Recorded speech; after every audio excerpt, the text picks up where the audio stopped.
Alright, what's up guys? In today's video, we will be discussing how I got ripped in 90 days. More specifically, we will be discussing how I went from 200 pounds in March at about 20 something percent, probably 23, 24% body fat to 160 pounds in the same June of that year to about 7, 8% body fat. Okay, this was 3 years ago and almost 4 years ago. Wow, in March of 2022, and it ended in June of 2022. And here's how I did it. And just a disclaimer about me: I've been bodybuilding for 8 years. I've been running long distance running for 15 years. I've been bodybuilding and long distance running for about 8 years concurrently, and I've done multiple bulk and cut cycles. But anyways, here's how I lost 40 pounds in 90 days. All right, so here's what I did first. I found my maintenance calories, and for those of you who don't know, your maintenance calories are just the calories you have to eat at to maintain your body weight. Okay, so I found my maintenance calories, the amount of calories you have to eat to maintain your weight, by going to Google and searching TDEE calculator. And once you're on Google, you search your TDEE calculator. You enter in all the information it requests of you. It's primarily asking you questions pertaining to your activity level. That's how it gauges your, or that's how it gives you an approximate maintenance calories. Okay, and I saw what my maintenance calories were approximately. They were about 3,000 calories a day, and I knew I wanted to do this as fast as possible. So I ate in a 1,000 calorie deficit every day, and a 1,000 there's 3,500 calories in a pound. So I knew that if I ate in a 1,000 calorie deficit every day, I'd lose 2 pounds of fat every single week, because 7,000 calories in 2 weeks, and there's 3,500 calories in the pound. I'd lose 2 pounds of fat in 1 week. And I also knew from prior experience that anything over than a 1,000 calorie deficit might not be sustainable for me. And there's also a lot of other reasons why I wouldn't recommend going in a caloric deficit greater than 1,000 calories per day. But it ultimately depends on your body fat percentage. But yeah, so I ate in a 1,000 calorie deficit per day for about a couple months. So my maintenance was 3,000, so I was eating 2,000 calories a day for about 13 weeks. All right, and then when it came to eating food, I did intermittent fasting. And intermittent fasting is when you only eat within a allotted block of time. Okay. So the purpose of intermittent fasting is to help you control and satiate your hunger. And also it allows you to burn fat more effectively. Okay. So I did intermittent fasting. So I ate within so I did 16 hours fasting, 8 hours eating. That means 16 hours of the day I wasn't eating, and 8 hours of the day I had to window to eat. All right. And so I had my first meal at 12 and my last meal at 8 p.m. So what I would do is I'd wake up anywhere from 4 to 5 a.m. in the morning. I wouldn't have my first meal until about 12 p.m. Of course, I could drink water and black coffee because black coffee doesn't count, um, if I wanted caffeine. But I didn't have my first meal until 12. And I didn't have my last meal until 8 p.m. Okay, and I had about 3 meals a day. Um, Now, my diet consisted of foods that were high in protein and low in carb. And so the reason they were high in protein and low in carb is twofold. But firstly, I recognize that me personally, I'm a little different, right? Like a lot of people, a lot of bodybuilders talk about the importance of carbs. A lot of athletes talk about the importance of carbs for energy. Well, I personally never really experienced that. I always found I performed better when I had high protein.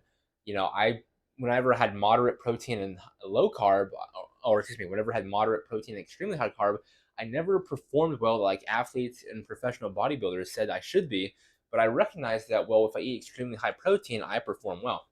And so I ate high protein to A, perform better, and B, to maintain muscle so I wouldn't lose muscle on the cut, right? Because if you do aggressive cuts, it's easy to lose muscle, and C, to gain strength, okay?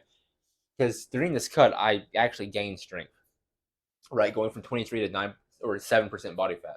So my diet consisted of chicken breast, Greek yogurt, fish, and the fish included tuna, tilapia, flounder, cod, salmon, eggs. I had egg whites. I highly recommend egg whites. They're a high protein food and very low in calorie. I had ground turkey / ground beef. I ate 93:7 ratio. In my experience, 93:7 is the best ratio of leanness to calories, and also beef liver. Very good, lots of good, healthy micronutrients, and very low in calorie, high in protein. All right, so that's what my diet consisted of. I also had 2 Red Bulls every day along this. I was getting anywhere from 260 280 grams of protein per day when in 2,000 calories, and that's because the foods I were eating were so low in calorie and extremely high in protein. Now, me personally, I started off at about 200 pounds I got down to 160, but I was eating about 1.25 to 1.3 grams of protein per pound of body weight every single day. If you are on a cut, I would actually recommend increasing your protein. And the purpose of increasing your protein on a cut is to avoid losing strength and avoid losing muscle. Because the last thing you want to do on a cut is lose the muscle that you spend a lot of time bulking up to build. Right. Number four, I ran 3 miles fasted every single day. So before the hours of 12 p.m., I would run 3 miles. And the purpose of doing this fasted was so I could burn more fat. Because whenever you do cardio in a fast state, you burn more fat. Now, of course, you don't have to run 3 miles every day like I did. You can walk, you can cycle, elliptical, stairmaster, whatever. But I did 3 miles fasted to burn more fat. All right, step five.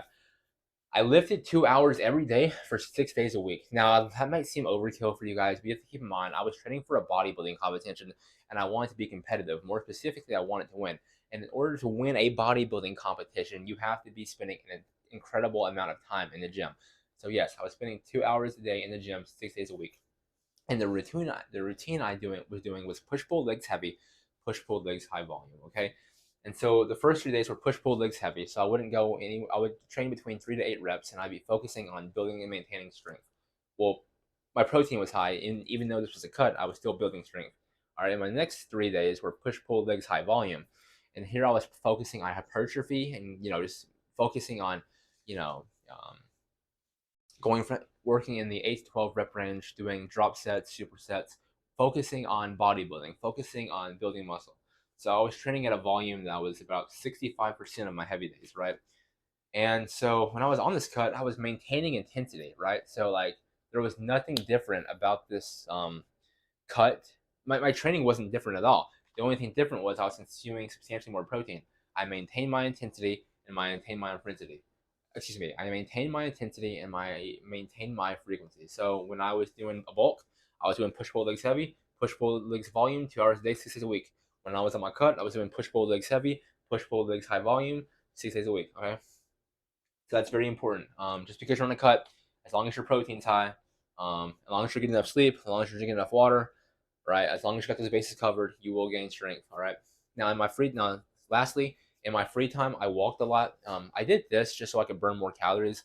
I was still eating in a deficit of 2,000 calories. So what that means is there were some days where my deficit was larger than 1,000 calories per day. Actually, that happened quite frequently. It wasn't intentional; it was just how it crumbled. But despite increasing my activity level and thereby increasing my maintenance level, I still ate the same amount of calories every single day. And so yeah, I just walked a lot in my free time because it's low intensity, low impact form of exercise that allows you to recover very quickly. And that is how I got ripped in 90 days. That is how I went from a 200 pounds, about 23, 24% body fat, to 160 pounds, about 7, 8% body fat in 13 weeks. I offer coaching if y'all are interested. The link is in the bio. And I teach people how to bodybuild, how to get jacked, how to bodybuild and run concurrently, how to get shredded, all that good stuff. So if you're interested, the link's in the bio. If you enjoyed the video, leave a like and subscribe, and I'll see y'all in the next one. Peace.